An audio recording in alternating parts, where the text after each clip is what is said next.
Hi, it's Nick Bond here with the first market update for 2019.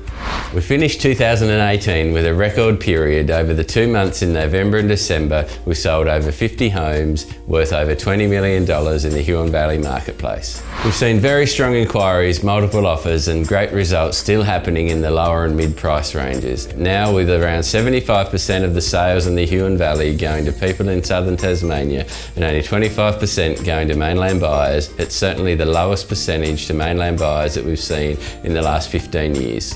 Inquiry levels have been slower in that high-end market in the $800 million range, with fewer email inquiries coming through and fewer buyers jumping on an aeroplane and coming down to have a look at the properties in that market compared to 12 months ago.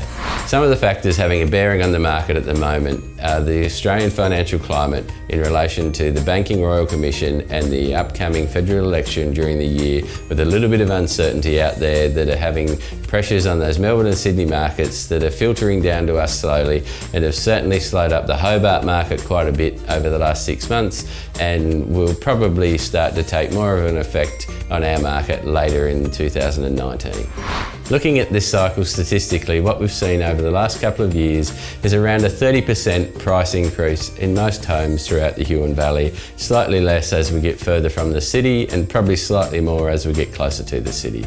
We have seen it a little bit two-paced in relation to land versus homes. So residential land and homes have gone up at a similar rate, around at 25 and 30%, where we've seen rural land almost not increase to only 10%, so it's been much slower increases on those 5, 10, 20 acre lifestyle blocks that we see transacting at similar rates to what they may have done 5 or 10 years ago, and often only small increases in profits in those markets, mainly due to the changes in the 2015 interim statewide planning scheme that have made building a little bit of a longer process and a little bit more of a hassle for most buyers to go through.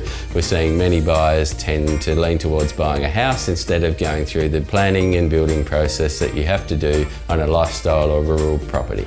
In the last 6 months, we've had a lot happening in the office. Hannah Katz has organised the Hobart Walk a Mile in Their Shoes event, which helped raise over $100,000 around Australia for the 5th year in a row for White Ribbon. Well done, Hannah. We've had 5 staff members graduate, achieving their diploma level certification from the Real Estate Institute of Tasmania in the last few months, including Josh, Hannah, Talia, Demi and Carl, all receiving this at the Real Estate Institute Awards a couple of months ago in Launceston. On the night, we were fortunate enough to receive 2 awards as an office. For the 2nd year running, we received the Medium Agency of the Year Award in Tasmania, which is all offices between 10 and 20 staff in Tasmania that we were judged the best office for 2018. We're also proud to receive the Innovation Award for our groundbreaking work with the local company Workplace Health and Wellbeing around staff counselling and many other things that are new to the real estate industry. We also received many state Harcourts awards during the last 6 months, including our property management team, which excelled with all of the individuals and the team receiving awards. So well done to Josh, Taylor and Erin for the awards you guys individually and as a team received, and the service levels that you're giving to our landlords and tenants. Thanks for taking the time to watch the market update, and I'll see you on the next one.